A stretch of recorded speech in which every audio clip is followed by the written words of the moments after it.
Kuya, pwede magtanong, ano yung trabaho mo? Ito, labandero lang ako. Naglalabada na lang. Kung saan may labahan, doon na lang. Naglalabada. Importante, mabuhay ng marangal. Ito yung trabaho natin eh, labandero. Ito na yung bago ngayon.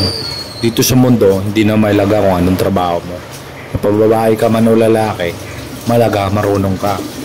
Marunong ka maglaba, magsaing, mamlansya, magsampay, magtupin ng damit, at kung ano-ano pa. Pero isa lang sinisiguro ko sa'yo. Kapag itong trabaho na to natutunan mo, sigurado mamahalin ka ng asawa mo. Hindi ka iiwan. Panigurado ako dyan. Kaysa naman makahanap ka ng iba dyan, walang alam sa buhay, kumain, kumayod, tumihaya, dumapa, tapos tayo dyan. Eh, ito na lang, mas maganda pa yung trabaho na to.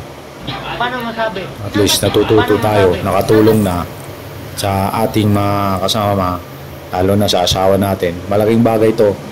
Dati labandero lang meron, ngayon labandero meron na. O, ayan, nakikita mo yan. Expert na expert maglaba yan.